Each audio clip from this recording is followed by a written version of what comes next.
आज हम पढ़ेंगे क्लास 12 की हिंदी पुस्तक अंतरा का 12वां अध्याय प्रेमगन की छाया स्मृति, जो रामचंद्र शुक्ल के द्वारा लिखा गया है। तो सबसे पहले हम रामचंद्र शुक्ल का परिचय जान लेते हैं।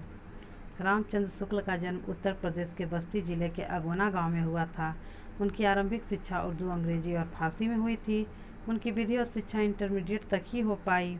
बाद में उन्होंने स्वाध्याय द्वारा संस्कृत, अंग्रेजी, बांग्ला और हिंदी के प्राचीन तथा नवीन साहित्य का गंभीरता से अध्ययन किया। कुछ समय तक वे मिर्जापुर के मिशन हाई स्कूल में चित्रकला के अध्यापक रहे। सन 1905 में वे काशी नागरी प्रचारणी सभा में हिंदी शब्द सागर के निर्माण कार्य में सहायक संपादक के पद पर नियुक्त होकर काशी आ गए और बाद में काशी हिंदू विश्वविद्यालय में हिंदी के प्राध्यापक बने। बाबू श्याम सुंदर दास के अवकाश ग्रहण के बाद वे हिंदी विभाग के अध्यक्ष पद पर कार्य करते रहे और इसी पद पर कार्य करते हुए यहीं उनका निधन 1941 में हुआ। काशी ही उनकी कर्मस्थली रही। आचार्य शुक्ल हिंदी के उच्च कोटि के आलोचक, इतिहासकार और साहित्य चिंतक हैं।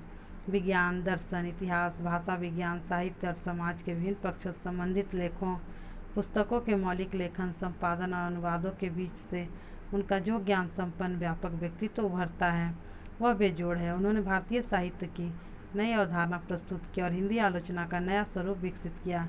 हिंदी साहित्य के इतिहास को व्यवस्थित करते हुए उन्होंने हिंदी कवियों की सम्यक समीक्षा की तथा इतिहास में उनका स्थान निर्धारित किया। आलोचनात्मक लेखन के अलावा उन्होंने भाव और मनोविकार संबंधी उच्च कोटि के निबंधों की भी रचना की। शुक्ल जी की गद्य शैली विवेचनात्मक है, जिसमें विचारशीलता, सूक्ष्म तर्क, योजना तथा सहृदयता का योग है। व्यंग और विनोद का प्रयोग करते हुए अपनी गद्य शैली को जीवंत और प्रभावशाली बनाते हैं। उनके लेखन में विचारों की दृढ़ता, निर्भीकता, आत्मविश्वास की एकता मिलती है।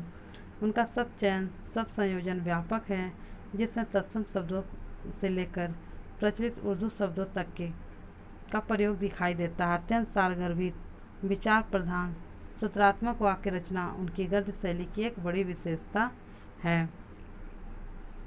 आचार्य शुक्ल की कृति का अक्षय स्रोत उनके द्वारा लिखित हिंदी साहित्य का इतिहास है।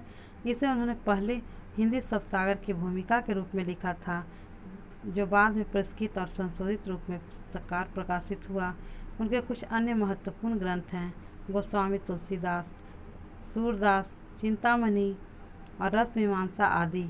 इसके अलावा उन्होंने जैसी ग्रंथावली एवं भ्रमर गीत का संपादन किया तथा उनकी लंबी भूमिका लिखी। अब हम आगे पढ़ेंगे कविता के बारे में भाग 2 में।